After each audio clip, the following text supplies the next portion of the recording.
Moi je te dis, force reste à la loi. Quand la police... De tirer sur des jeunes de 15 ans... Je tirerai sur celui qui veut me tuer, ça s'appelle la légitime défense. Voilà, si tu n'arrives pas à écouter ça, écoute, moi aujourd'hui j'ai des policiers... Quand tu mets des patates à un mec... Tu seras bien content si demain que dans des difficultés qu'on met une patate à un mec... dommage. Oui, mais ça s'appelle la légitime... Patate, c'est dommage, parce que t'as vraiment une belle réflexion. Attends, pause. C'est quoi le Crayon Média ? On est une équipe qui vous propose du contenu vidéo respectant 3 piliers. Le débat, l'ouverture d'esprit et la pluralité des opinions. Notre but, faire réfléchir et permettre la libre circulation des idées. Bonne vidéo. Salut les amis et bienvenue dans le Ring 11. Aujourd'hui, nous allons parler de la police, des institutions, de l'autorité de l'État, des forces de l'ordre et le rapport que tout ce monde entretient avec la population et que la population entretient avec eux. Il sera posé la question de la confiance ou de la défiance que nous avons envers ces forces de l'ordre, du rapport qu'elles doivent avoir avec la population et de la légitimité ou non de la violence qu'elles exercent lors de leurs interventions. À votre gauche, Bruno Attal, policier et président de l'association Touche pas à mon flic, que nous avions déjà reçu dans le cadre d'une interview faite par Antonin, je vous mets le lien juste ici, qui sont selon lui nécessaires pour permettre une société sécurisée et responsable. Et dans le monde numérique, et on s'aperçoit que on invite sur les plateaux de télé beaucoup de pseudo-victimes, ou de vraies victimes, mais le plus souvent de pseudo-victimes, qui ne donnent que leur version des faits. Et comme en plus ils savent assez bien manier les médias, on a même de l'empathie ou de la complaisance pour ces gens-là. À votre droite, Chahine Azami, reporter de terrain, notamment en banlieue, notamment sur les questions de violence policière, qui lui défend une police bien moins violente, potentiellement non armée, et qui aurait comme première mission de ne blesser personne dans le cadre de leurs interventions. My phone is my gun. Your phone is your gun. Yes. Your weapon, your response to police aggression. Pour ma défense, mon téléphone c'est mon arme, tout simplement. Quels arguments font mouche ? Quelle idée appellera à vos valeurs ? On laissera ce débat en décider. Ce débat est un des meilleurs que nous avons réalisé à ce jour. Et vous verrez que le monde n'est pas tout noir ou tout blanc sur ces questions-là. Et qu'il est possible, dans cette zone intermédiaire, de trouver des compromis, des zones d'accord et des concessions. De chaque côté. Vos débatteurs sont prêts. Votre présentateur est prêt. T'es prête, Santa ? Ouais, au top. On se retrouve dans le ring. Vous mentez. Les chiffres parlent d'eux-mêmes. Bah allez-y, je pense à quel chiffre là ? 70 milliards. N'importe quoi. Je pensais à 1000. C'est pas le concours de la petite là. Parce que tu veux, j'entends pas. Non, C'est oui. normal. Ni bien ni pas bien, je suis pas venue là pour avoir des bons ou des mauvais points. Que vous le voulez ou non, vous avez une tête d'arabe, vous ressemblez à mon oncle Mahfoud au Maroc. Monsieur Chambaud, votre adversaire vient de marquer un point, une réaction. Les gens n'ont plein de cul des arabes. On se calme la merde ! Je veux dire, on n'est pas dans une cour de prison, quoi. On est tous dans la même équipe. Salut les amis, c'est Valorant pour le Crayon. On se retrouve pour un nouveau ring. Aujourd'hui sur un sujet sensible qu'on va essayer de débunker pour que ça se passe dans le plus grand calme et dans l'écoute. Je pense que ça sera le cas. Bonjour, je suis avec Bruno Attal. Bonjour Bruno. Bonjour. Tu as créé l'association Touche pas à mon flic et tu es toi-même policier. Exactement. Et je suis avec Chahine. Chahine, tu es journaliste indépendant et tu as notamment été beaucoup remarqué pour tes vidéos sur des violences de policiers ou des violences policières. Ce sera un des débats notamment. En quelques secondes, quel est ton travail journalistique ? Mon travail de journaliste indépendant, il consiste à surtout donner une voix aux gens des quartiers, à la population des quartiers populaires. Une voix qui est souvent un peu biaisée et puis surtout les médias aussi remixent pas mal de choses. Et du coup, moi, j'ai vraiment voulu, à travers mon travail, donner une véritable voix à ces gens-là qui vivent, exemple, les violences policières et autres. J'aimerais justement qu'on commence au tout début de ce débat à parler justement de ce terme de violence policière. On parle parfois de violence illégitime, plutôt du côté de la police. Quels sont les termes que vous utilisez et pourquoi les utiliser d'une manière ou d'une autre ? Est-ce que ça a une si grande importance, Bruno ? C'est important parce que violence policière, en réalité, c'est un slogan, c'est-à-dire qu'on va essayer de stigmatiser des gens en disant les policiers sont violents. Il peut y avoir quelques policiers violents, quelques policiers racistes.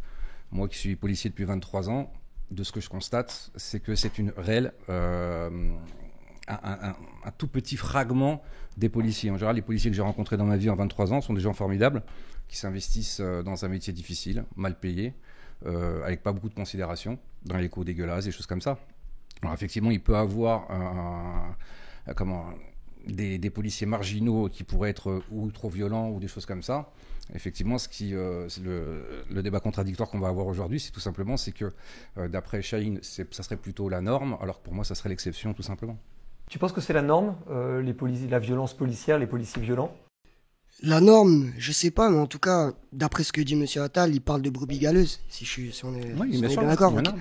Bah, moi, à travers ce que je vois, en tout cas, sur mon travail de terrain et même sur les réseaux, sur pas mal d'histoires qui sortent, notamment celle favorite de Monsieur Attal, qui est celle de Michel Zecler, on en voit pratiquement toutes les semaines, tous les jours, des violences policières. On ne peut plus parler de brebis galeuses, là c'est un troupeau qui est contaminé, tout simplement. Et donc j'aimerais bien savoir comment tu fais pour analyser. Tu as une carte de presse? Tu as fait des études de journalisme? Non, j'ai aucune carte de presse. D'accord. Donc, et tu fais comment donc pour analyser qu'une personne, par exemple, serait victime de violences policières? Comment tu fais ton enquête? Est-ce que tu prends... Attends, je vais finir. Oui, allez-y. Donc en gros, ce que j'ai remarqué sur ton Instagram, c'est que tu prends une personne qui te donne une version des faits, et puis après tu fais aucun travail journalistique. Et donc c'est ça que je dénonce moi. C'est-à-dire que en faisant ça, il y a certainement peut-être de vraies victimes de violences policières, mais on ne va plus les croire. Tout ça, tout simplement, c'est parce que tu ne fais pas un vrai travail de journaliste. Tu prends juste une personne. Moi, j'ai vu 10 personnes que tu as interrogées sur ton Insta, et à chaque fois, c'est pareil. Ils m'ont fait ça, regarde, je saigne, regarde, j'ai ceci, j'ai cela. Et donc, c'est pas du travail de journaliste. C'est du travail de journaliste, pourquoi? Parce que on a trop souvent dit que les jeunes ne voulaient pas s'exprimer ou qu'ils n'avaient pas de voix. C'est pour ça qu'ils se révoltent. C'est pour ça, des fois, à juste titre, ils se révoltent par rapport à une violence policière qu'ils ont subie ou qu'un membre de leur famille ou des amis à eux ont subi. Moi, je trouve que, si vous voulez, il faut leur faire confiance à ces jeunes-là. Il faut leur faire confiance, il faut les écouter.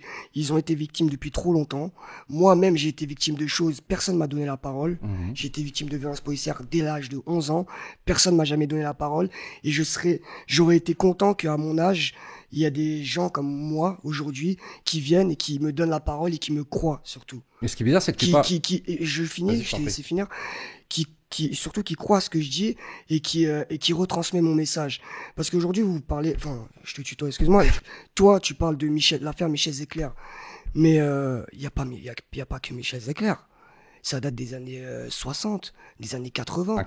Vous avez Maliko Sekine, Larami Mouchine, Adama Traoré, Zied Ebouna, Cédric Chouviat. Vous avez des pères de famille, des frères, des personnes qui sont morts suite à cela.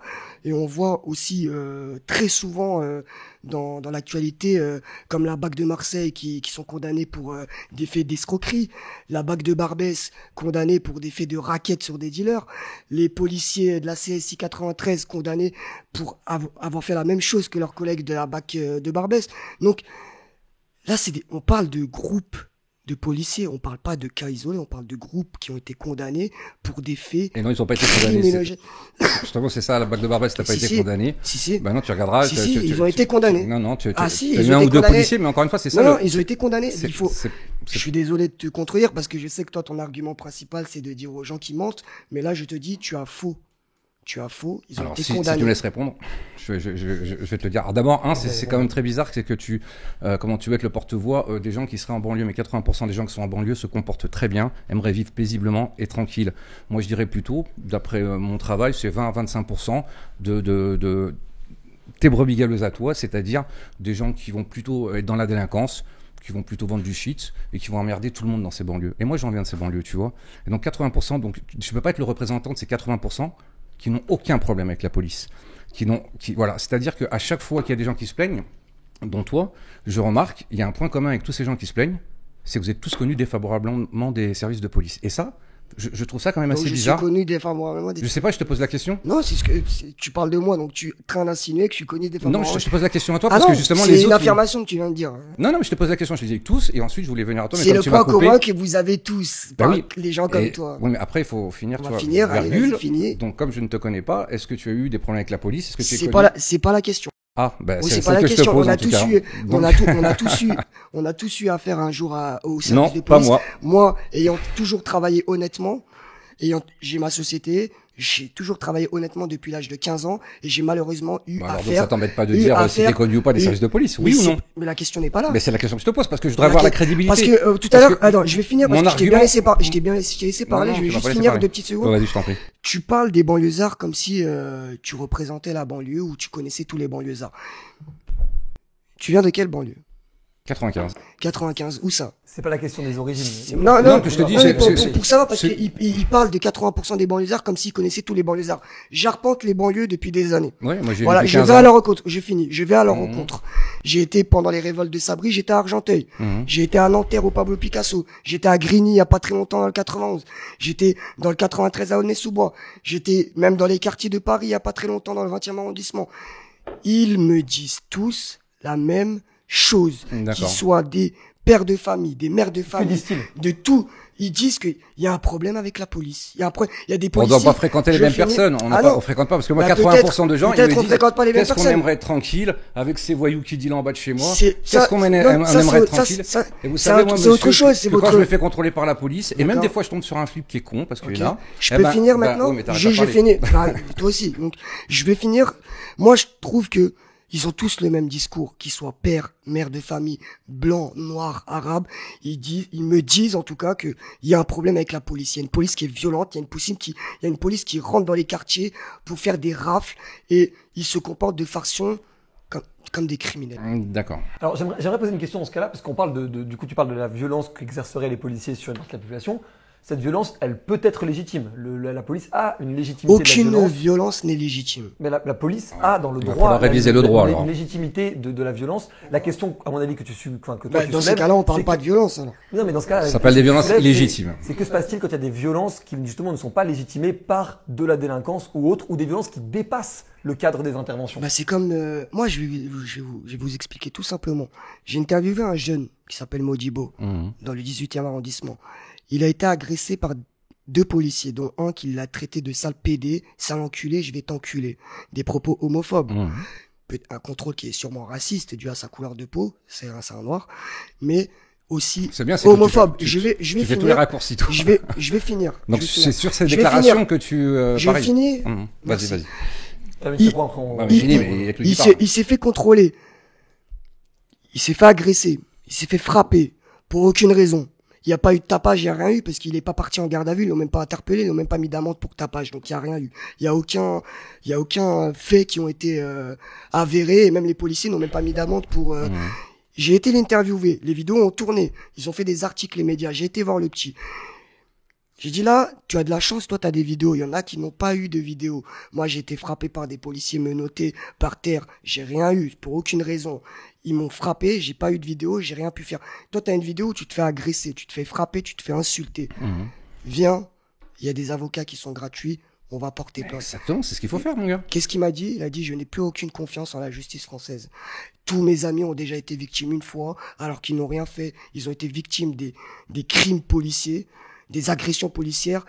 Personne n'a jamais eu justice. D'accord. Donc, écoute, tu es dans ton petit microcosme de victimaire où tu es juste. Et vous êtes dans excuse-moi, tu es dans ton microcosme de policier, victimaire aussi. La différence, j'ai peut-être un petit avantage sur toi, c'est que moi j'ai vécu en banlieue aussi. Donc je connais aussi l'autre côté du. Ça ne fait pas dire avantage. Tu as vécu à quelle période?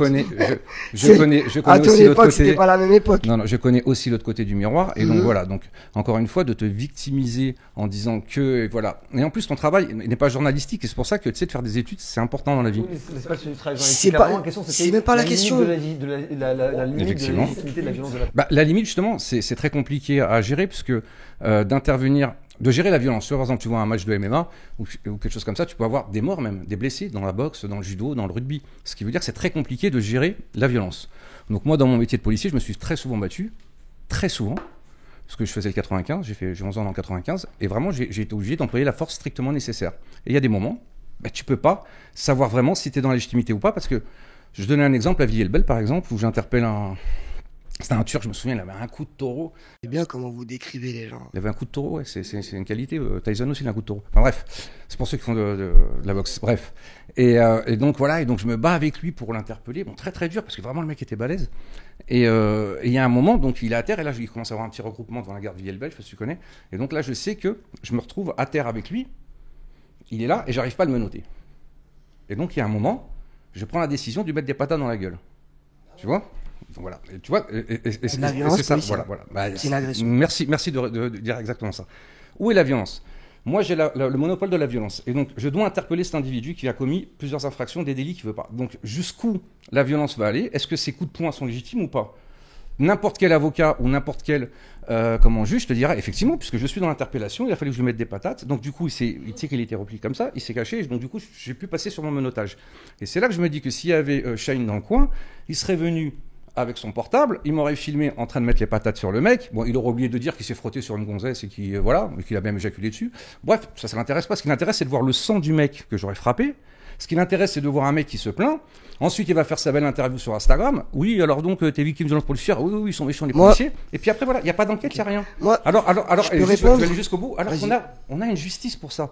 C'est-à-dire, quel intérêt? Quand il y a des policiers violents, quand il y a des policiers violents, tu vas déposer plainte. T'as l'IGPN. Tu vas déposer plainte. l'IGPN blanchit systématiquement. Maintenant, je vais dans 5 minutes. Est-ce que tu comprends ce que dit Bruno sur le fait qu'il faut intervenir aussi sur des gens qui commettent des crimes et des crimes? Déjà, ce qu'il a fait, c'est une agression policière. Monsieur Attal, vous êtes juge ou vous êtes policier? Je comprends pas bien. Ah, je crois que tu vous êtes. Je veux que tu réponds à ma question. Vous êtes juge ou vous êtes policier? Non, je suis policier. Ouais. D'accord, vous êtes policier. Vous donnez le droit de frapper des personnes. C'est le droit qui me le donne. Il y a aucun droit. Mais c'est le monopole. Vous vous êtes trompé de pays. Allez travailler en Corée du Sud, en Corée du Nord, excusez-moi. Allez travailler en Corée du Nord ou je ne sais quel pays. Mais la France, il y a des juges pour mettre des sanctions. C'est pas un dénigrement de ta part, mais t'as pas la culture pénale et t'as pas la culture journalistique. Ok, d'accord. Mais le coup de poing. Donc tu connais pas. Alors je vais finir si tu veux bien. Les coups de poing ne sont pas autorisés, c'est une violence. Non. Et vous êtes formés. C'est pas moi qui va t'apprendre ton travail. Oui, mais vous avez des formations pour pouvoir interpeller les gens sans les frapper. Justement, si vous les frappez, c'est que t'es pas capable de faire policier. T'es pas apte à faire policier si t'es pas capable d'interpeller une personne qui, en plus de ça, est bourrée, comme tu dis que la personne était bourrée et qu'elle a un coup de taureau, etc. T'es même pas capable de l'interpeller sans lui mettre des coups de poing. Tu vois, je vais juste me présenter mes excuses, c'est que je pensais qu'en vérité il était de mauvaise foi. Mais en réalité il n'est pas de mauvaise foi, il est juste ignorant. C'est-à-dire qu'il connaît pas le droit pénal et il connaît pas le journalisme. Et donc du coup, il pense par exemple que porter des coups de poing, laisse-moi finir. Il pense que porter des coups de poing c'est quelque chose d'illégitime. C'est d'autant plus grave que si tu ne connais rien et que t'es policier en même temps. Non, mais je suis vraiment désolé pour toi. C'est d'autant plus grave. Porter des coups de poing. T'as 20 ans de terrain. Il faut que t'écoutes. Porter des coups de poing c'était pas illégitime. Et je vais aller plus loin. Tuer c'est pas illégitime. T'imagines? Eh oui mon gars. Les policiers qui sont rentrés au Bataclan, ils ont tué. Ok, d'accord. On appelle ça la violence légitime. Donc, la personne qui était interpellée, il avait une Kalachnikov, il tirait sur les gens, il a tué quelqu'un. Tu connais pas le droit pénal, donc il a tué quelqu'un. Ça sert à rien, tu connais pas le droit pénal. Mais il était armé ou pas? C'est ça que je veux savoir. Est-ce qu'il était armé? La personne qui était interpellée était armée ou pas? Il n'y a pas besoin de ça. Il n'y a pas besoin de ça. Laisse-moi te poser la question. Projette-toi dans le rôle du coup de Bruno. Si jamais tu vois un délinquant, notamment se frotter vers une femme au point d'éjaculer, tu ne l'arrêterais pas avec la force? Et si lui veut pas se faire arrêter, comment tu ferais? C'est très simple. Le monsieur était tout seul ou pas? Oui. Il était tout seul. Vous êtes combien de policiers en patrouille à chaque fois? Alors, on était 2. Vous étiez 2. Ok. Vous avez des talkie-walkie, renforts. 5 minutes, il y a des renforts. Non. Ma vie est belle, c'est j'ai fini. C'est ce qu'on a fait. Tu as besoin de mettre des coups de poing à un individu pour l'interpeller. Tu n'es pas apte à être sur le terrain. Reste sur tes PMP. Présente-toi aux élections, tu seras député et tu referas le. Reste sur tes PMP. Non, mais les lois, c'est pas. Les lois, c'est la démocratie. Il faut voter et nos députés votent. Tu es complètement dans une autre galaxie. C'est bien mignon ce que t'as créé, ce que t'as monté. En plus, la seule chose avec mes amis qui m'accompagnent, on a été tous d'accord sur ça, c'est que tu as une bonne élocution. Mais au lieu d'utiliser cette élocution à bon escient et essayer de rapprocher les populations au lieu de creuser le fossé, tu crées la haine, tu fais l'apologie de la haine. Tu appelles aux policiers de tirer sur des jeunes qui sont avec des mortiers. Des mortiers n'ont jamais tué des policiers. Écoute-moi un peu, parce que si tu parles tout le temps, tu vas pas écouter. Bon, tu fais référence à l'interview que je donne. Okay. Et pareil, encore une fois, tu ne connais pas le droit pénal. Mais si une personne... Tu connais tout, t'es juge. Mais non, mais... Tu t'arrêtes de faire policier, fais juge. Apparemment, tu as peut-être des activités... Moi, je sais que mettre des coups de poing, c'est pas la force, c'est pas une force légitime. Essaie de m'écouter. Je t'écoute très bien, t'inquiète pas. La légitime défense, c'est simple. Quand une personne te tire au mortier dessus, aujourd'hui, on n'a pas de mort. Mais dans d'autres pays, il y a eu des morts. Tout simplement. On parle de la France. Non, mais je t'explique pourquoi. Je t'explique. Et essaie de pas te couper. Essaie de faire un effort de pas me couper, d'accord? Non, mais je t'écoute, mais parle de la France. Moi, mon but, c'est qu'il n'y ait pas de policiers qui meurent. D'accord. Et donc, mais il faut tuer les autres. Il faut tuer les autres. Mais c'est complètement ridicule. Tu vas prendre le micro et tu vas parler tout seul. Ce que tu dis, c'est ridicule. Non, mais il faut que tu arrives à écouter les gens. Il faut que tu prennes conscience. C'est comme ça que tu fais dans la rue avec les policiers. Non, mais je t'écoute. Pourquoi tu fais interpeller toutes les 3 minutes? C'est très dangereux ce que tu dis. Je recommence. Parce que tu n'écoutes pas. Tu peux construire derrière. Ça existe déjà, c'est dans la légitime défense. Une personne qui m'attaque avec un mortier, je pourrais lui tirer dessus. C'est déjà dans la légitime défense. Donc t'appelles à tuer. C'est pour ça que je te dis que si je dois faire un choix entre qu'un policier qui tire sur un mec qui lui fait un tir tendu, et qui peut le tuer, tu es en légitime défense, tu dois tirer. Oui, mon garçon, oui, je veux défendre les policiers. Et les voyous qui font ça, écoute, tu sais quoi? Moi, j'ai connu l'ancienne police où les voyous, ils avaient des coronesses. C'est-à-dire que quand ils arrivaient avec un flic... C'est qui pour toi les voyous? Moi j'ai fait des grands voyous, j'ai fait les stupes, j'ai fait tout ça. Mais c'est qui pour toi les voyous? J'ai fait des grands voyous, des assassins, des trucs comme ça. Mais c'est qui pour toi les voyous? Les mecs, ils avaient une déontologie. D'accord, mais c'est qui pour toi les voyous? Les voyous, c'est les habitants de banlieue quand tu les contrôles. On me fait pas ça, j'ai vécu en banlieue. mais il faut que tu répondes. Moi j'ai répondu à tes questions. C'est qui les voyous? Les voyous? Les voyous, c'est qui? Quand tu dis les voyous, ce sont les gens qui agressent la police, ce sont les gens qui agressent les gens, ce sont les gens qui vendent du shit, ce sont les gens qui volent des voitures, j'en ai 50 000. Ok, ils faisaient quoi pour avoir plus de coronesses, les voyous? Mais simplement ils respectaient, c'est-à-dire qu'il y avait une dualité entre la police et le voyou qui faisait qu'il y avait un respect. Tu vois ce que je veux dire? Tandis qu'aujourd'hui il n'y a rien, même entre voyous ils se tirent dessus, ils s'entretuent. Donc voilà, c'est des gamins qui s'entretuent. Et donc quand toi tu dis que je prêche la haine, mais en réalité c'est toi qui prêches la haine. Tout simplement c'est que... Je prêche la justice. Tu prêches la haine. La justice. T'appelles à tirer, j'appelle pas à tuer des policiers, t'appelles à tuer des jeunes. Moi c'est pas... Écoute, c'est simple. Moi un policier qui tue un citoyen... J'appelle à ce que la justice soit faite. J'espère bien. Toi, au lieu de dire je veux que ceux qui tirent au mortier soient arrêtés et condamnés, t'appelles à tirer. Tu prêches la haine. Tu es dangereux. En plus, t'as une bonne élocution. T'as l'air quelqu'un d'intelligent, même si tu dis n'importe quoi. Il faut que tu utilises ton cerveau pour rapprocher les populations. En plus, tu dis que t'as un avantage. Donc, ton avantage, c'est quoi? C'est que tu connais les banlieues. Apparemment, tu connais les banlieues. Les banlieues, ils te disent que la police, ils sont bien. Merci la police, etc. Alors, je finis. Pourquoi tu utiliserais pas ton cerveau pour rapprocher ces populations-là? Pourquoi tu utilises ton cerveau pour prêcher la haine? C'est tout ce que je voulais savoir. Tu prêches la haine. Tu connais Sarko, il a dit quoi Sarko? Il veut nettoyer au Karcher. Je veux pas parler. Laisse-moi finir. D'accord. Sarko, il veut nettoyer. Moi, ce que je veux, c'est nettoyer ces 20% de gens hors cité qui font chier tout le monde. Mais il n'y a pas à les nettoyer. Donc tu les dégages, tu les interpelles, tu les fous au placard et tu laisses les 80% de gens qui veulent... C'est la haine. Voilà. C'est pas la haine. Un voyou, t'es voyou. Tu es haineux. Tu t'achètes des couilles. Tu es un voyou. Donc si t'es un voyou et que tu te fais interpeller et tu prends un peu, il va falloir être un homme, mon gars. T'as pris, tu vas prendre maintenant. Tu es haineux. Eh oui, c'est comme ça. Mais en fait, tu te contredis. Attends, il se contredit lui-même parce que là, il est en train de dire qu'il faut l'arrêter et le condamner. Il y a 5 minutes, il disait fallait tirer sur eux. Tu te contredis. Mais ça dépend. Si t'as un mortier en face, d'accord. Le policier est en danger. Mais tu sais que, mais t'as raison, je vais même aller plus loin. Moi, je suis pour qu'on puisse tirer même sur quelqu'un qui est désarmé, tu vois. Ah ouais. Et oui, parce que moi, j'ai des collègues à Herblay dans le 95, tu vois. Ils se sont fait agresser par 2 mecs qui étaient pas armés. Et ouais, ils ont pris leur arme, ils ont tiré sur mes collègues. Et oui, donc moi, je suis effectivement, je suis du côté des policiers. Alors, je sais que ça t'embête, mais moi, j'ai choisi mon camp. Et toi, tu choisis celui des voyous. Alors, non. Nuance. Le peuple, il prend pas un mortier, il vient pas sur un policier, le peuple. Les gilets jaunes, c'est qui a manifesté? C'est le peuple, c'est pas les voyous. On va parler des voyous. gilets jaunes juste après, j'aimerais qu'on parle de l'IGPN, parce que tu l'as mentionné tout à l'heure, en disant que, finalement, quand on voulait se plaindre parce qu'on avait justement subi des violences de la part d'un policier, les plaintes tombaient auprès de l'IGPN qui classait les affaires sans suite. Les affaires sans suite. Ou blanchissent, ouais. Pour donner un chiffre qui ne donne pas une vérité sur tout, mais il y a globalement, par année en moyenne, 2500 affaires dans l'IGPN et 500 condamnations qui sont administratives, qui ne sont pas judiciaires. C'est important de le préciser, parce que ça passe par la justice après derrière. La question que je te pose, c'est quel est toi ton avis sur l'IGPN? L'IGPN, c'est très critiqué notamment parce que c'est les policiers qui sont à la tête de l'IGPN. Je suis d'accord avec toi, c'est exactement ça. Moi, c'est pas mon avis. Donc, des policiers qui enquêtent sur des policiers. Les policiers qui sont à l'IGPN, dis-moi si je me trompe, c'est d'anciens policiers de terrain ou d'anciens policiers de bureau. Tu vois, ça va être notre seul point d'accord, là. On va être d'accord tous les deux, donc là, c'est bizarre. Donc, des policiers qui enquêtent sur des gens avec qui ils auraient pu être collègues, enfin, des policiers, quoi. C'est des policiers, c'est une corporation. C'est tout à fait, c'est ridicule. Voilà, tout simplement. C'est ridicule. Il faudrait qu'il y ait je sais pas comment faire le truc, mais une organisation indépendante du peuple qui enquête, formée et qui puisse enquêter sur les dérives. Des avocats, des juges, par exemple. Oui, mais très bien. Non, mais en gros, oui, mais alors ça éviterait des classements sans suite bêtement et que des jeunes n'aient plus confiance. Parce qu'aujourd'hui, un jeune comme Modibo, qui s'est fait insulter de sale PD, des insultes homophobes, tu dois les condamner, monsieur Attal, bien évidemment. Ah oui, moi, toutes les insultes racistes, homophobes, je les condamne fermement. Fermement. Donc, il faut que ces jeunes-là aient confiance en la justice. Qui me disent pas, mais Chahim, je vais aller porter plainte et ensuite, il y aura rien. Bon.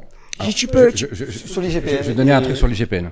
L'IGPN, tu vois. J'ai réussi à convaincre Attal. J'y étais 3 fois. Non, tu m'as pas convaincu, mais j'ai réussi à convaincre Attal, merci. On va. C'est au moins ça, c'est au moins ça. Bien sûr, c'est pas pour les mêmes raisons que je veux changer l'IGPN, parce que justement, encore une fois, toi, tu connais pas de l'intérieur. Et je peux te dire, vraiment. Tu connais tout. Non, mais je te parle de ce que je connais. Si tu veux me parler après de, je sais pas moi, de squat, j'y connais rien, je serai humble pour te dire que tu connais. Moi, l'IGPN, j'y étais 3 fois, d'accord? Je connais pas. J'y étais 3 fois, l'IGPN. Ça a été combien de fois? Moi, j'y étais en tant que mis en cause 2 fois, et en tant que plaignant 1 fois, tu vois. Et ce qu'on constate, et tous les policiers qui nous regardent à la télé, Instagram. Pardon? C'est pas la télé, mais bon, bref. Ouais, mais je suis un vieux, moi, tu sais. Et donc, en gros, l'IGPN, c'est quoi? Tu dois avoir un bon pourcentage de vrais flics qui font de l'investigation et qui traquent les ripoux, ceux qui vont effectivement faire des magouilles, machin.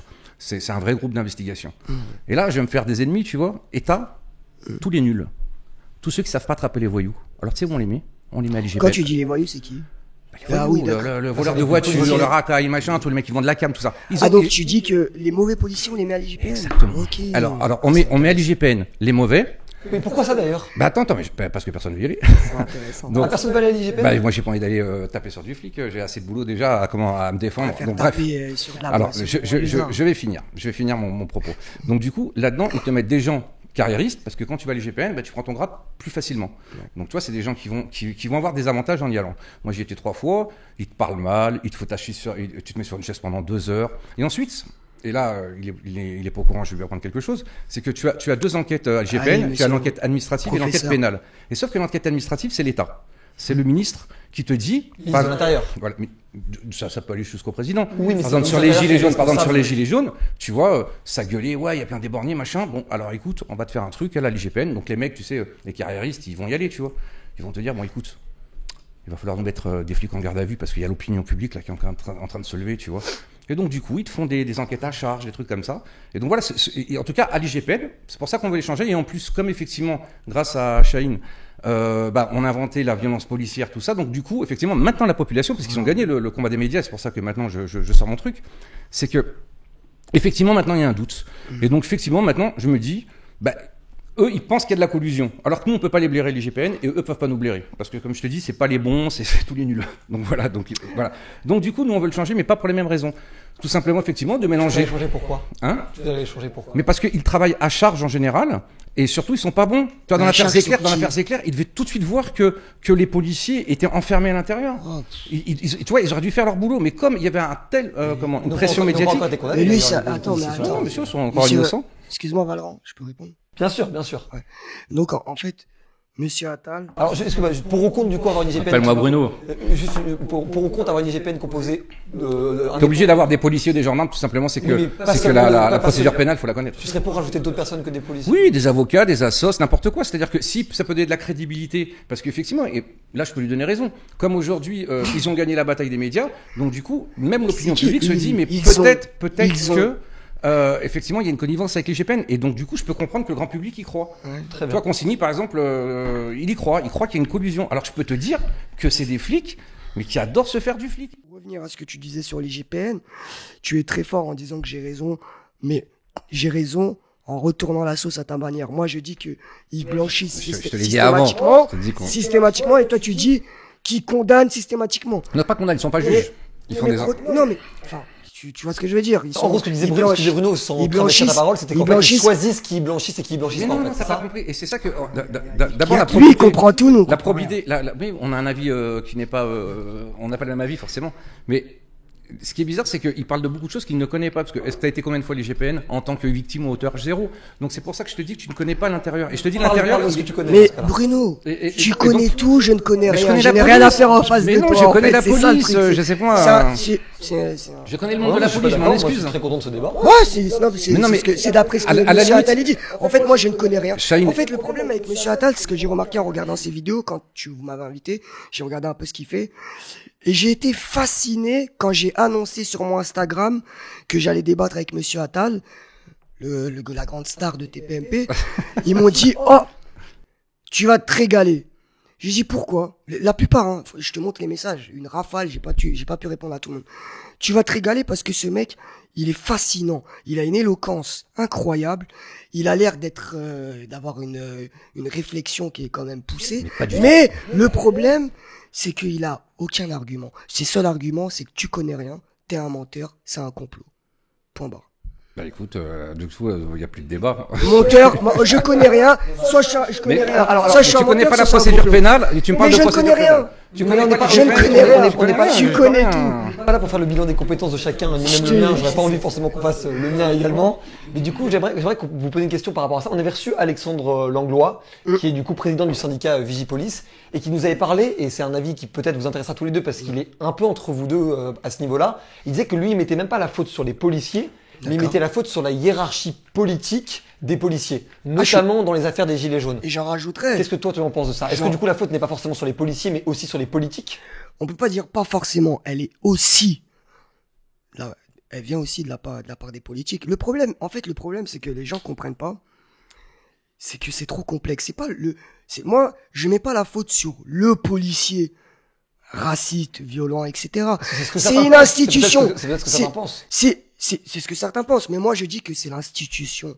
Parce que quand on laisse passer des gens comme ça, on leur donne une arme, on les laisse porter une arme sur eux, on les laisse agresser, tuer. Tu serais pour une police désarmée? C'est que c'est dangereux. Tu serais pour une police désarmée? Désarmée, je sais pas, mais en tout cas une police déjà de une. Le problème c'est que il faut une réforme profonde de la police. La police, comme on la connaît, on peut se rappeler, elle a commencé on peut le voir, dans les années 60, on jetait encore des Algériens dans la Seine, et depuis, il n'y a pas eu de véritable réforme pour réorganiser tout ça. Et ça va même encore pire, c'est qu'on a enlevé la Brave, qui était, rappelle-moi, c'était ceux qui ont tué Malikou Sekine, les etc. voltigeurs. Voilà, les voltigeurs, on les a retirés, on les a remis pendant les Gilets jaunes. C'est-à-dire, au lieu de faire un pas en arrière et essayer de apaiser les choses, on fait un pas plus dans la répression, un pas plus dans. Oui, mais il y a eu aussi des scènes de violence pendant les Gilets jaunes qui n'étaient pas le fait des policiers. Que doivent faire les policiers à ce moment-là? Parce que c'est aussi l'ordre des politiques d'intervenir ou de ne pas intervenir pour les manifestations. Très bien. Je vais en manifestation. Dans pratiquement toutes les manifestations, les jeunes qui m'ont accompagné ici, il y en a certains qui viennent avec moi. Je suis journaliste. On a aussi Malo qui est derrière la caméra. Voilà. Là. Je suis journaliste.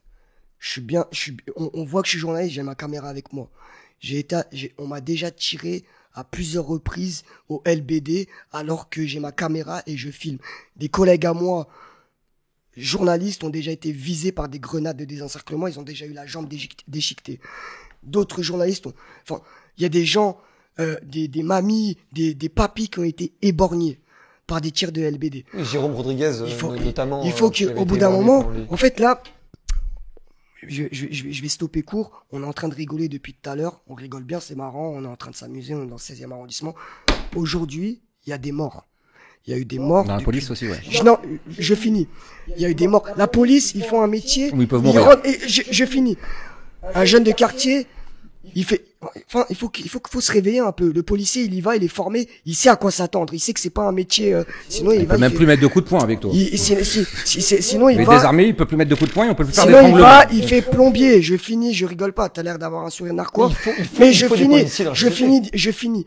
Il y a eu des morts. Ok? Malikou Sekine, Adama Traoré, Larami Mouchine, Zied Ebouna, Lamine Diang, Amadou Koumé. Il y a eu des morts, il y a eu des blessés. Les gilets, là, on commence à en parler. Pourquoi on en parle aujourd'hui? Parce que des journalistes ont été touchés. Des gens qui ne viennent pas forcément des banlieues ont été touchés pendant les gilets jaunes. Des personnes qui n'ont jamais eu affaire à la police ont été blessées et ont été mutilées. C'est pour ça qu'on en parle. En plus, il y a eu l'affaire George Floyd qui a un peu monté le truc. Mais sinon, pendant combien d'années, les jeunes de banlieue ont été victimes des agressions policières sans avoir aucune justice?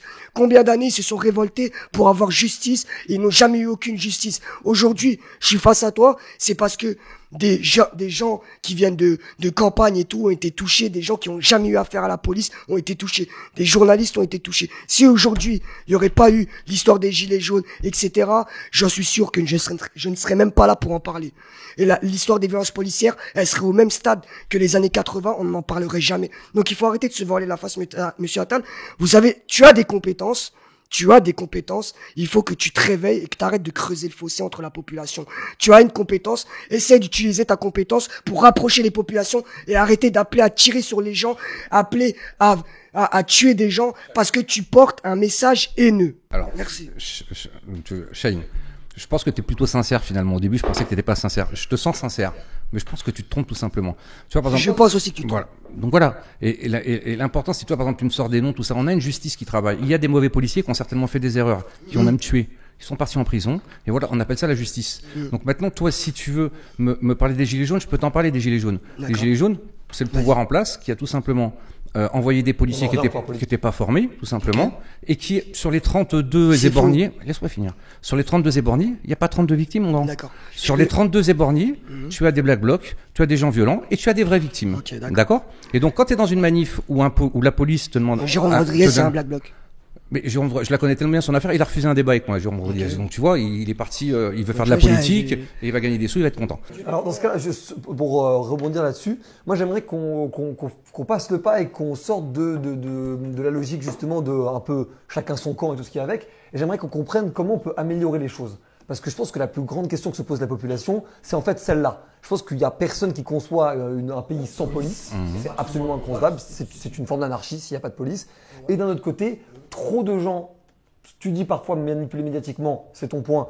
Toi, tu dis que c'est la réalité, c'est ton point aussi. Mais beaucoup de gens sentent une forme de peur ou de crainte de pouvoir se faire malmener par la police sur des motifs illégitimes. Mais regardez-moi, mes parents, mes propres parents, et je vais t'expliquer très clairement, mes propres parents, ils me disent, ils m'emmenaient en manifestation quand j'étais petit, j'allais au 1er mai, ok? J'avais 10-11 ans. J'allais au 1er mai. Aujourd'hui, mes parents qui me ramenaient il y a 15 ans, je leur dis, venez, on va au 1er mai. Ils me disent, mais tu veux que je perds un œil? Des gens qui veulent aller manifester, t'as peur de loin moulin, là. ont peur, des gens qui sont inoffensifs, ont peur, des gens qui sont inoffensifs. Donc, à partir de ce moment-là, oublions tout ce qui s'est passé avant. À partir de ce moment-là, si des gens ont peur d'aller manifester, c'est on commence à dériver dans un état totalitaire. Tu te trompes de cible, parce que s'ils ont peur d'y aller, c'est ce que je t'expliquais tout à l'heure. C'est pas, tu vas dire les black blocs. Mais non, mais toi, si t'écoutes pas les gens, on pourra pas avancer. Je lui explique. Ses parents, ils veulent pas aller manifester, ils ont peur. Mais qui, à ton avis, a été assez malin pour faire ça? C'est-à-dire que quand tu vois le ministère de l'Intérieur qui nous envoie encore, par exemple, quand tu me parles des Braves, c'est pas vrai, les Braves, ils les ont recrutés 3 jours avant et ils sont formés pour les maintiens de l'ordre. Mais attends, laisse-moi finir.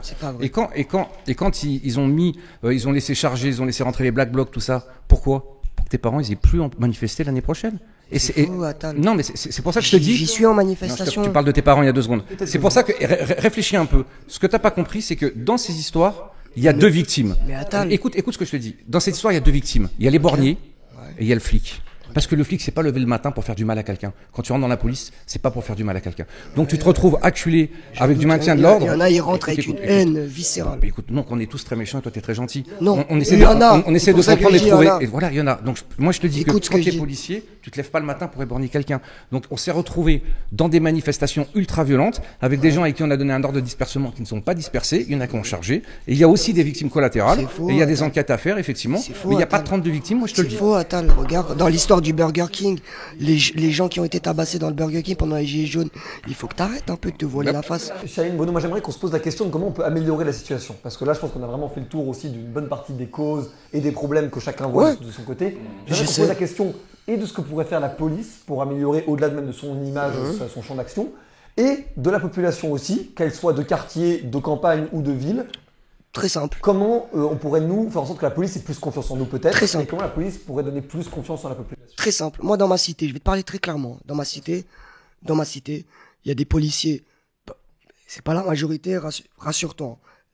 Il y a des policiers avec qui des gens de ma cité s'entendent très bien. Ils peuvent se poser, discuter pendant une heure. Donc il y a un dialogue possible. Il y en a.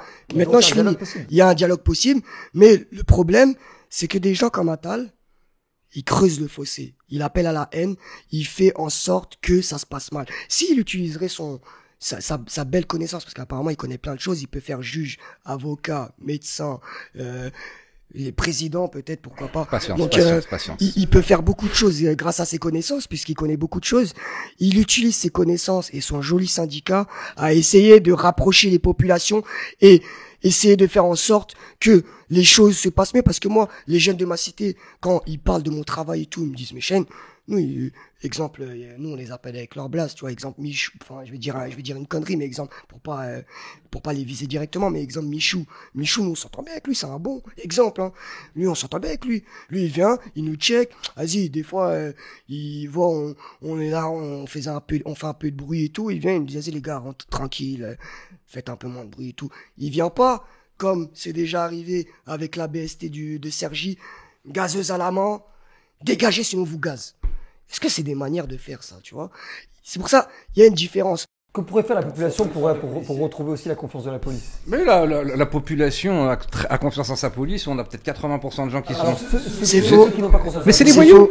On a des problèmes qu'avec les voyous. Où tu sors tes pourcentages? On a des problèmes qu'avec des voyous. C'est-à-dire que tous ceux qui nous parlent de violence policière, de ceci, de cela, moi j'ai un problème. C'est des gens qui sont ultra connus. Ok. Moi j'ai un problème avec toi, mais est-ce que je suis un voyou? Mais tu veux pas le répondre. C'est toi qui veux pas répondre. Mais tu me poses la question et tu veux pas répondre. Est-ce que j'ai une tête de voyou? Il n'y a pas de tête de voyou. Mais est-ce que j'ai une tête de voyou? Il n'y a pas de tête de voyou. Parce qu'on sait très bien où tu veux venir. Mais moi, en fait, tu me poses la question et tu veux pas y répondre.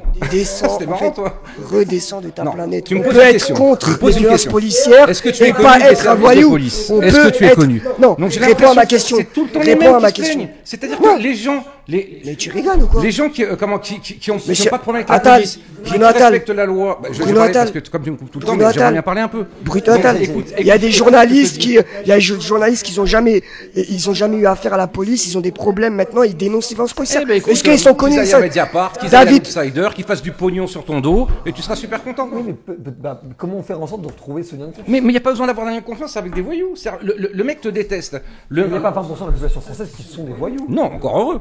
Oui, mais tu parlais de 20%. Mais non, mais parce que c'est des gamins justement. Mais il se contredit lui-même. Il se contredit lui-même. Pourquoi je suis là? Tout simplement, c'est que... Mais est-ce que je suis un voyou, Attal? Est-ce que je suis un voyou? Non, mais dis-moi si je suis un voyou. Parce que la question, elle m'a mis un peu sur les nerfs. Est-ce que je suis un voyou? Mais moi, je connais pas. Moi, je t'ai pas stické avant. Et donc, avoir un casier judiciaire, c'est un voyou. Donc, ah oui, Sarkozy, c'est un voyou. Sarkozy, c'est un voyou. Marine Le Pen, c'est une voyou. Mais non, ils ont fait appel. Parce qu'elle a été condamnée. Ils ont fait appel. Elle a été condamnée. Ils ont fait appel. Par la Cour européenne. Elle a détourné de l'argent. C'est une voyou ou pas? Je sais pas si. C'est une voyou ou pas? Je m'en fous, je défends pas Marine. Elle a eu affaire à la justice, c'est une voyou ou pas? Elle est connue des services de police. Est-ce que c'est une voyou? Non. Marine Le Pen, est-ce que c'est une voyou? Mais je sais pas, je connais pas son truc, mais elle a eu affaire à la police, c'est une voyou ou pas? Mais ça dépend si elle a été condamnée ou pas. Elle a été condamnée à 300 000 euros d'amende. Non, 300 000 euros d'amende. Elle a fait appel, mais elle a été condamnée en première instance. En appel, on est présumé innocent. C'est une voyou ou pas? En appel, on est présumé. C'est une voyou ou pas? Elle est connue des services de police. Je veux pas que j'y réponde. Pour répéter c'est une voyou la ou même pas? chose, ça me fait penser à un ado attardé de 12 ans qui répète 3 fois la même chose pour pas m'écouter. Parce que tu réponds pas à mes questions. Alors je vais t'expliquer si tu me laisses parler. Un voyou, c'est quelqu'un qui a été condamné coupable et qui n'a plus de voie de recours. Donc il y a une peine et qui a été déclaré coupable. Voilà. Est-ce que toi, t'as déjà été déclaré coupable ou pas? Non. Bah voilà, donc t'es pas un voyou. Mais pourquoi? Donc c'est toi pour ça le voyou? C'est des personnes condamnées, ok. Moi j'aimerais qu'on termine du coup sur une dernière question. C'est ça, hein. C'est ridicule, mais bon. C'est le droit pénal, je m'excuse. Hein. T'auras appris beaucoup de choses aujourd'hui. Donc le droit pénal, il dit vous êtes condamné, vous êtes voyou. Oui. C'est ridicule, non? C'est marqué dans le droit pénal. Délinquant. Non, voyou. Voyou, c'est l'expression. Non mais il vient de dire oui. J'aimerais qu'on termine ce débat sur une question, c'est est-ce que finalement tout ce climat de violence que l'on vit, au-delà même des violences policières, parce qu'on vit beaucoup de gens le ressentent, un climat de violence en France, qui n'est pas seulement d'ailleurs le fait de la police, est-ce que ce climat-là, finalement, il cache pas, ou à l'inverse, il montre pas en fait tous les autres problèmes qu'on peut trouver dans la société? Fracture sociale. De fracture sociale, de discrimination, de problèmes de territoire. Fracture sociale. Non. D'être pauvre, ça veut pas dire que tu es un voyou. Je t'explique. C'est stigmatiser les pauvres. Moi, j'ai été pauvre très longtemps. Moi, c'est simple, je te donne mon histoire. J'habitais dans 35 mètres carrés. Climat de violence. Non, parce que. Non, mais ça, ton histoire, c'est ton histoire, monsieur Attal. Parce que on va tout de suite me dire, ah, on est en banlieue, machin. Alors, moi, je vais t'expliquer c'est quoi la banlieue, d'accord? Moi, on vivait à 6 dans 35 mètres carrés à Paris. D'accord? Paris, c'est pas la banlieue. Putain, mais si tu laisses pas parler les gens. Mais Paris, c'est pas la banlieue. Moi, je te dis que je vais déménager, mais comme t'écoutes pas, ok, tu t'écoutes vas-y. tout seul. Mais écoute. Tu dis en banlieue à Paris. J'ai vécu à Paris. On habitait à 6 dans 35 mètres carrés. Et un jour, on a déménagé dans une banlieue dans le 95. Et on est arrivé dans l'appartement. On a cru que mon père avait gagné au tiercé. On avait 140 mètres carrés. On avait 2 balcons. On avait une baignoire. Nous, on n'a jamais vu une baignoire. Et on avait une douche, on avait un toilette séparé, on avait une grande cuisine, on avait des parkings, on avait des tables de ping-pong, on avait derrière pour jouer au foot, on avait les supermarchés, on était à 20 minutes de Paris en RER. pour nous, c'était l'Eldorado. Donc arrêtez de pleurer. Alors effectivement, le mobilier urbain, il est pas top. Effectivement, des grandes barres, c'est pas très joli. Mais qu'on arrête de pleurer. À force de victimiser les gens. Et tu rigoles ou quoi? Victimise les gens. Tu rigoles ou quoi? Moi, c'est simple. La vie, ça a été très dur pour moi. Ça a été un combat de tous les jours. Tu sais quoi? Le racisme, je l'ai vécu. L'homophobie, je l'ai vécu. Quel racisme? Pardon? Quel racisme? J'ai vécu le racisme. Lequel? Écoute, tu vois, je suis tunisien, mon gars. Tu vois, on en apprend des choses. Tunisien, Eh ok. oui, voilà. Ouais. Et donc, du coup, j'ai subi le racisme. J'ai subi Comment l'homophobie. tu l'as Ah, parce que je subi? suis gay, je sais pas si tu le sais. Comment tu Donc, l'as j'ai subi? subi l'homophobie. J'ai subi. Mais comment tu l'as subi le racisme? Tu l'as subi de quelle manière? Parce Parce que c'est facile de dire j'ai été victime. Parce Bon, qu'en bref, fait- bref, attends, bref. Ah, Je vais ça, finir mon propos. c'est vraiment le policier. Je vais ça. finir mon propos. Et donc voilà, et donc j'en ai marre qu'on dise je suis un voyou, oh j'ai pas d'argent, alors donc je suis un voyou. Non, tu stigmatises les pauvres. Les Ça a pauvres, rien à voir. non. Je parlais du climat. Pas d'argent, pas seulement voyou. du climat. Fracture sociale, machin, fracture sociale, hein, c'est Chirac qui nous l'a sorti. Il a été réélu 2 fois. C'est réel. La social, c'est pas seulement financé, ça peut être aussi culturel, ça peut être lié au Covid, ça peut être lié à beaucoup de Mais choses. oui, non, mais ce que je veux dire, c'est que, encore une Toi fois, qui j'en ai connais marre, beaucoup j'en ai de marre trucs. qu'on stigmatise les pauvres, parce qu'on dit, quand t'es pauvre, tu dois être, quand tu Non, pars de rien, personne, c'est toi qui quand le tu dis. pars de rien, C'est toi quand qui tu le pars dis. de rien et que tu y arrives, et que effectivement, la vie, c'est un combat. Voilà. Moi, ma vie, elle était très difficile. Et aujourd'hui, je suis fier, on est 4 garçons. Les 4, on s'est battus. On sortait d'un HLM, c'était compliqué. On s'est battus. On est parti travailler à Lidl. On est parti travailler dans les chantiers. On a remué la merde. Ouais, on a bossé. Voilà. Et donc, la méritocratie, c'est ça qui fait que tu deviens un homme. C'est ça que tu seras heureux. Donc maintenant, il faut arrêter un peu de victimiser, parce que le côté victimaire, ça les enferme, ces gamins. Pourquoi je suis là, parce qu'il m'a coupé la parole tout à l'heure? C'est simplement les gamins qui me regardent là et qui le suivent sur Instagram. J'ai envie de leur dire, mais, mon gars, la vie, c'est un combat. La vie, c'est dur. Oui, bien sûr quand tu t'appelles Mohamed, c'est plus difficile d'avoir un appart. Mais c'est évident. Bien sûr, quand tu t'appelles Mohamed, c'est difficile d'avoir un boulot. C'est évident. Bah, tu te bats, mon gars. Tu te bats parce que la vie, c'est un combat. Et tu verras que tu y arriveras. Et que Ils t'ont pas attendu pour le faire. Hein. C'est pour ça que moi, je suis là pour leur dire. J'ai une association. Non, t'es pas là, t'es personne déjà pour commencer. Parce que Excuse. moi, ils ont pas attendu que tu le dises pour le faire. Moi, j'ai fait partie d'une génération et je parlais avec un ancien il y a pas très longtemps. Un Toi ancien. également, tu te bats aussi Ouais. ton journalisme. Un ancien, pour moi, c'est un ancien, il a 35-40 ans. Il m'a dit, ce que je vous respecte vos générations, j'ai 25 ans. Ce que je respecte dans votre génération, c'est que vous êtes des bosseurs et que vous créez vos sociétés. Vous attendez pas que les gens, ils vous embauchent. Vous créez vos sociétés, vous créez vos business. Moi, j'ai des amis, ils ont des salons de coiffure, ils ont des boîtes de location de voitures, ils ont des bars, ils ont des restaurants. Voilà. Ils ont, La méritocratie, tu te bats dans la vie. Donc, quand tu dis que en fait, tu fais l'amalgame en disant, c'est toi-même qui le fais parce que personne n'a dit que quand tu vis dans la misère, t'es un voyou. C'est ce que t'essaies de faire croire aux gens. C'est ce que t'essaies de faire penser aux gens, en tout cas.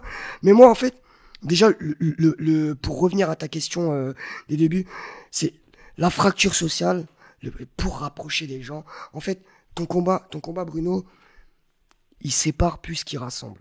Sache-le. Et le tien rassemble? Le mien rassemble.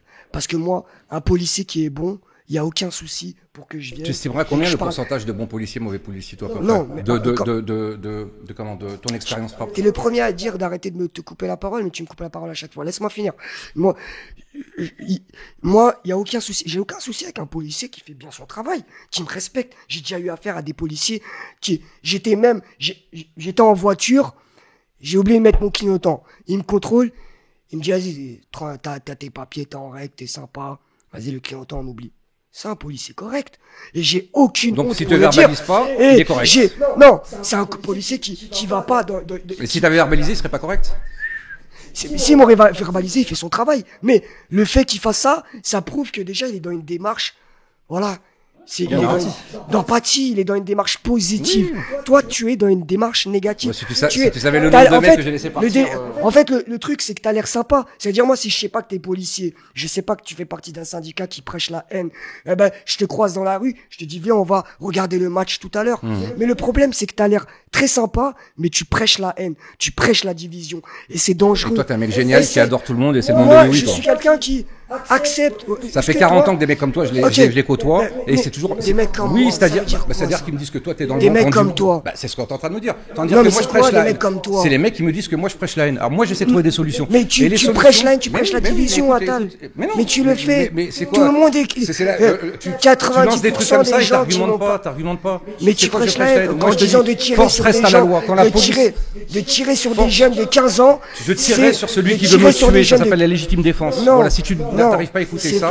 Écoute, moi aujourd'hui, quand tu mets des patates à un mec, il est bourré. Si demain que dans tu es haineux, qu'on met une patate à un mec, c'est dommage. Mais ça s'appelle la légitime. Attal, c'est dommage parce que t'as vraiment une belle réflexion. T'as l'air d'avoir En plus, je travaille pour l'intérêt général. T'as le double de mon âge. T'as le double de mon âge. Non, moins. Normalement, tu devrais avoir le double de